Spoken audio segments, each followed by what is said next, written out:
Bismillahirrahmanirrahim. Bismillahirrahmanirrahim. Assalamualaikum warahmatullahi wabarakatuh. Alhamdulillahi rabbil alamin. Wabihi nasta'in. Wa ala umurid dunya waddin. Wassalatu wassalamu ala ashrafil mursalin. Nabiyyina Muhammadin sallallahu alaihi wasallam. Wa ala alihi wa sahbihi wa man tabi'ahum bi ihsanin ila yaumil qiyamah. Amma ba'd. Sahabat muslim, beberapa saat yang lalu terjadi kehebohan di mana ada orang yang berkata tempat jin buang anak. Lalu kemudian permasalahan ini masuk ke ranah hukum dan sedang berproses dalam hukum. Namun saat ini kita tidak akan membahas tentang peristiwa tersebut dari makna kiasannya.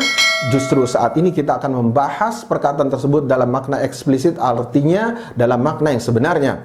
Ketika dikatakan jin buang anak, itu menunjukkan apakah jin kemudian menikah lalu mempunyai anak? Dan kemudian kita akan bahas juga tentang perkataan banyak manusia bahwa ada manusia yang menikah dengan kalangan jin. Benarkah perkataan ini? Sahabat muslim, mari kita bahas kali ini.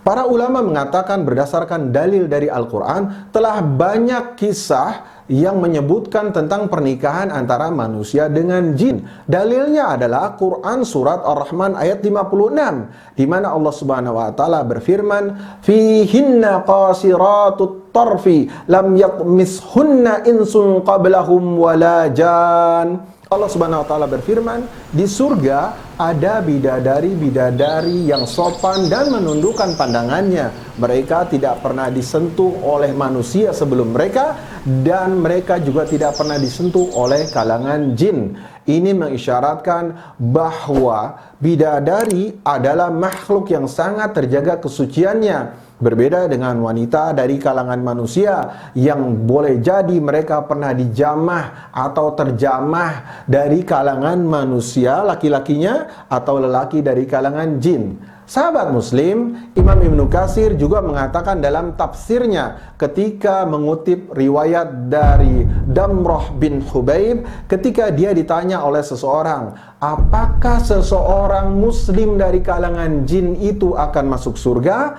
Maka beliau menjawab, ya, dan mereka pun menikah. Karena bangsa jin juga memiliki kaum wanita. Dan sahabat muslim, dalam Mustadrak Al-Hakim, lalu kemudian juga Abdul Razak dalam Al-Musannafnya, dan dari beberapa sumber disebutkan bahwa bangsa jin itu memiliki keturunan yang jauh berlipat-lipat lebih banyak dari kalangan manusia.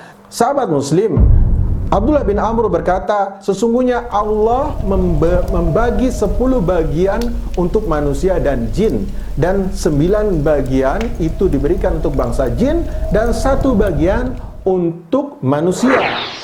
Jika terlahir 1 orang anak dari kalangan manusia, maka bangsa jin akan melahirkan 9 anak. Masya Allah, subhanallah. Nah, sahabat muslim, lalu bagaimana perkara ini kemudian? Jika kemudian terjadi pernikahan antara manusia dengan jin, apakah kemudian bisa terjadi kehamilan, bisa terjadi pembuahan di sana antara jin dan manusia? Maka Imam Ibnu Taimiyah rahimahullah mengatakan, beliau berkata, wa qad yatanakahu al-insu wal jinnu, telah terjadi pernikahan antara manusia dan jin. Wa yuladu bainahuma waladun, hingga terlahirlah seorang anak dari kedua manusia, dari keduanya, dari jin dan manusia tadi.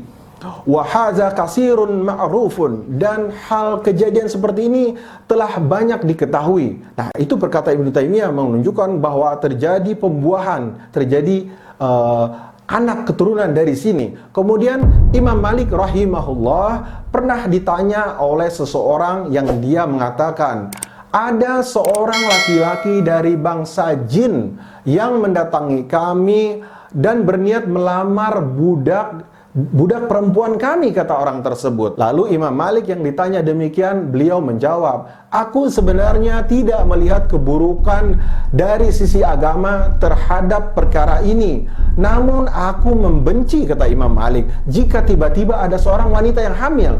Lalu ketika wanita hamil itu ditanya, siapa suamimu? Maka wanita hamil ini akan menjawab, suamiku dari kalangan bangsa jin. Tentu ini akan melahirkan kerusakan dan keburukan, kata beliau. Maksud kerusakan dan keburukan di sini adalah Karena bisa saja akhirnya orang-orang atau perempuan yang hamil karena sebab perzinahan, ketika dia ditanya kenapa dia hamil, lalu dia mengaku-ngaku telah dihamili oleh bangsa jin. Padahal perempuan-perempuan tersebut melakukan perbuatan haram itu dengan laki-laki yang tidak sah dari kalangan manusia, dan mereka berzina. Na'udzubillah min zalik. Nah, sahabat muslim, kesimpulannya akhirnya ternyata dimungkinkan dan sudah banyak terjadi, kata para ulama berdasarkan Al-Quran dan juga penjelasan dari hadis, bahwa memungkinkan terjadi pernikahan antara manusia dan jin. Dan sadar atau tidak, kita pun mungkin kalangan perempuan kita, kalangan laki-laki kita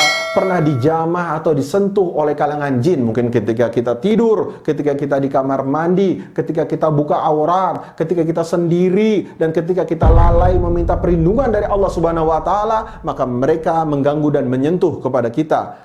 Tentu akhirnya ini sebagai pelajaran bahwa kita tidak boleh lengah, bahwa kita harus selalu berzikir dan berlindung kepada Allah dari apa-apa yang ditunjukkan Rasulullah SAW, karena musuh kita selalu mengintai kepada kita dan dia tidak pernah lengah, musuh yang kita sendiri tidak mampu melihat kepada mereka. Semoga bermanfaat. Barakallahu fikum. Wassalamualaikum warahmatullahi wabarakatuh.